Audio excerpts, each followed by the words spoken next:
Hello bachcho, let's read the question. So the question says two flag staffs stand on a horizontal plane. A and B are 2 points on the line joining the bases of the flag staff, and between them the angles of elevation of the tops of the flag staff as seen from A are 30 degree and 60 degree, and as seen from B they are 60 degree and 45 degree. If the length of the AB be 10 meters, find the height of the flag staff and the distance between them. So the key concept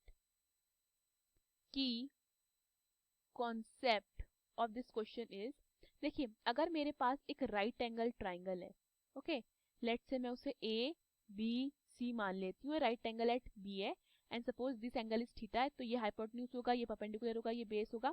सो मेरा cot theta कितना हो जाता है? मेरा cot theta हो जाता है base upon perpendicular. इतना क्लियर है?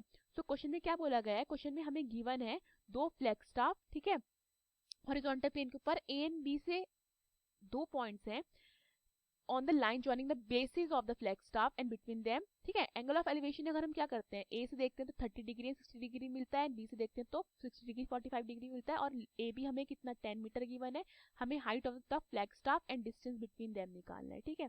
तो मैं क्या करती हूँ, पहले फ्लैग स्टाफ को एस बी मान लेती हूँ, ठीक है, और दूसरे फ्लैग स्टाफ को मैं आर क्यू मान लेती हूँ, इसकी हाइट को मैं एक्स मान लेती हूँ, ठीक है, एंड इसकी हाइट को मैं y मान लेती हूँ. इतना क्लियर है? So let S P is equal to X be the height of flag staff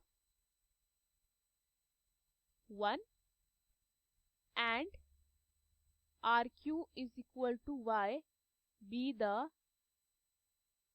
height of flag staff 2. इतना क्लियर है? एंड क्या बोला गया है, ए एंड बी क्या है, हमारे 2 पॉइंट्स हैं, ठीक है, और इनके बीच की दूरी कितनी है, 10 मीटर है, ठीक है. ए से कितना बन रहा था एंगल, 60 डिग्री, ठीक है, and 30 degree, and from the B 45 degree, and ये था हमारा 60 डिग्री. क्लियर है? This is 60 degree. Okay, so हमें क्या करना है, एक तो इनके बीच की दूरी, that means P Q find करना है, ठीक है, इनके बीच की दूरी distance and height of both the flag staff that is X and Y find करना है. क्लियर है? सो अगर मैं देखती हूँ in triangle S P A, ठीक है, एस पी ए में अगर मैं कॉट 60 डिग्री लगाती हूँ, ठीक है, एस पी ए में डेट इज कॉट, हमारा कॉट थीटा कितना होता है, बेस अपॉन परपेंडिकुलर, तो दैट मीन्स ये कितना हो जाएगा, ये हो जाएगा मेरा A P upon x. Okay, तो मैं इसको लिख सकती हूँ A P upon S P. तो कॉट 60 डिग्री हमारा कितना होता है, कॉस्ट 60 डिग्री हो जाता है हमारा 1 अपॉन अंडर रूट 3, एंड हमारा एपी हो जाता है, एंड हमारा एसपी कितना हो जाता है, एक्स हो जाता है. तो डैट मीन्स यहाँ से मुझे एपी कितना मिल जाता है, एपी मुझे मिल जाता है एक्स अपॉन अंडर रूट 3. इतना क्लियर है? नाउ इन ट्राइंगल, अगर मैं ट्राइंगल लेती हूँ R Q A, R Q A, ठीक है, आर क्यू ए में देखते हैं, ये हो गया आर, ये हो गया क्यू, ये हो गया हमारा ए. आर क्यू में मेरा कॉट 30 डिग्री कितना हो जाएगा, कॉट 30 डिग्री मेरा हो जाएगा A Q upon R Q. Clear clear है? तो ये हो जाएगा मेरा A Q upon R Q, and cot कितना है, ये कॉट 30 डिग्री है, तो कॉट 30 डिग्री कितना होता है हमारा under root 3, and A Q हमारा कितना हुआ ए क्यू, ठीक है, एंड हमारा आर क्यू कितना हुआ, आर क्यू हमने वाई लिया था, तो यहाँ से मेरा ए क्यू कितना हो जाता है, यहाँ से मेरा ए क्यू हो जाता है वाई अंडर रूट 3. इतना क्लियर है? ठीक है. नाउ इन ट्राइंगल, हम ट्राइंगल लेते हैं आर क्यू बी, ठीक है, in triangle R Q B, in triangle R Q B, ठीक है, आर क्यू बी देखते हैं, R Q B, R Q B में अगर मैं कॉट 60 डिग्री लगाती हूँ तो कॉट 60 डिग्री मेरा Q B upon R Q हो जाएगा, तो ये मेरा कितना हो जाएगा Q B upon R Q what cot 60 degree, ठीक है। कॉस 60 डिग्री इज 1/√3 एंड मेरे पास क्यूबी, क्यूबी की कोई वैल्यू नहीं है मेरे पास, क्यूबी को हम क्यूबी लिखते हैं, आर क्यू मेरे पास कितना है वाई, तो यहाँ से मेरा क्यूबी कितना हो जाता है, यहाँ से मेरा क्यूबी हो जाता है y/√3। इतना क्लियर है। अब देखो मैं ए बी को क्या लिख सकती हूँ, मैं ए बी को B P minus A P लिख सकती हूँ। देखिए ए बी को क्या लिख सकते हैं, ए बी हमारा ये हो गया, ठीक है। ए बी को हम बी पी, ठीक है, B P minus A P लिख सकते हैं, ठीक है। B P minus A P हमारा हमें क्या दे देगा, ए बी दे देगा। तो डैट मीन्स मैं इसको क्या लिख सकती हूँ, एक्स माइनस x/√3, ओके, ठीक है। अब इसको मैं ऐसे कैसे लिख सकती हूँ, देखिए अगर मैं ट्राइंगल लेती हूँ, in triangle S P B, S P B में अगर मैं 10/45 यूज करती हूँ, ठीक है। 10 हमारा कितना होता है, 10 हमारा होता है perpendicular upon base, perpendicular upon base means S P upon P B, ठीक है। 10/45 इज 1, तो एस पी मेरा कितना है x एंड पी बी को मैं क्या लिखती हूँ, पी बी को मैं पी बी लिख देती हूँ, ठीक है।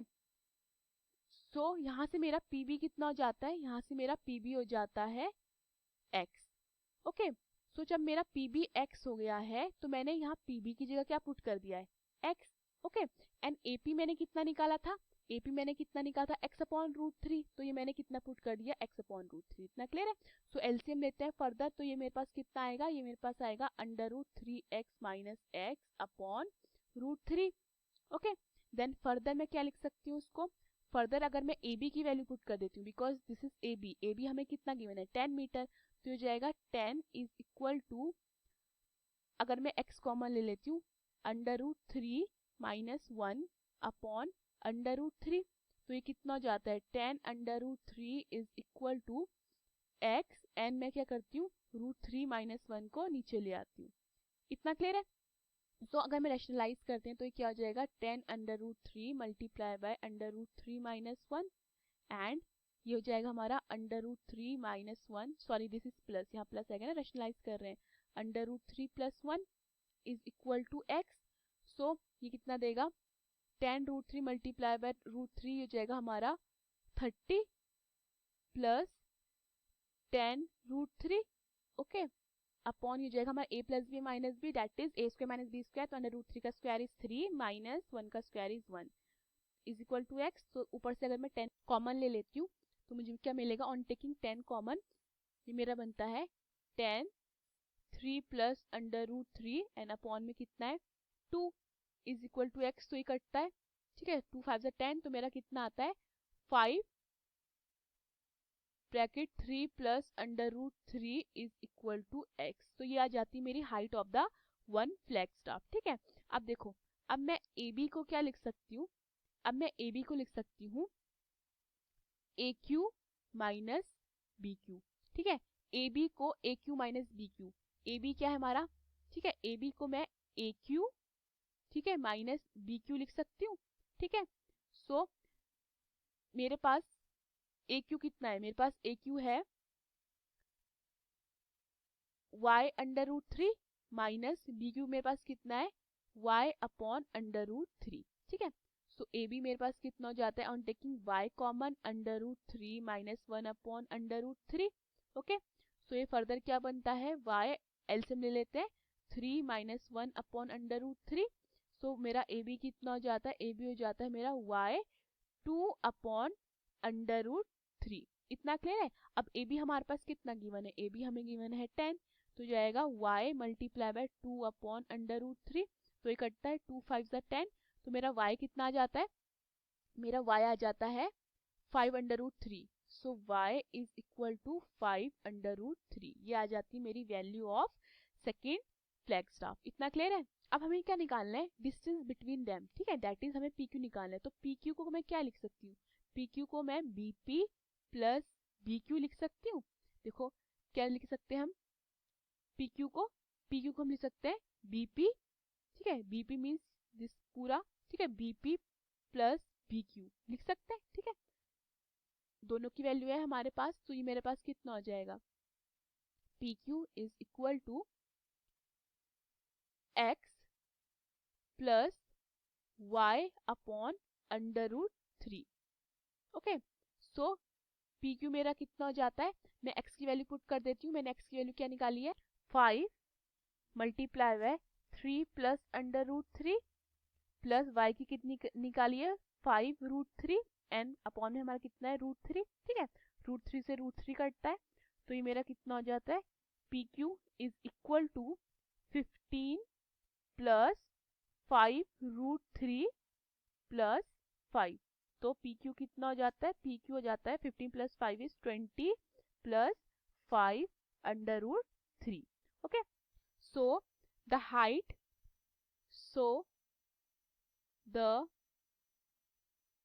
height of the flag staff are, ठीक है, एक की क्या निकले हमारी 5 multiply by 3 plus under root 3 metre. ठीक है, एंड दूसरी की क्या निकली है 5 upon, sorry 5 under root 3 metre and distance between them is, distance between them is 20 plus 5 root 3 meter. Hope you understood the question. Thank you.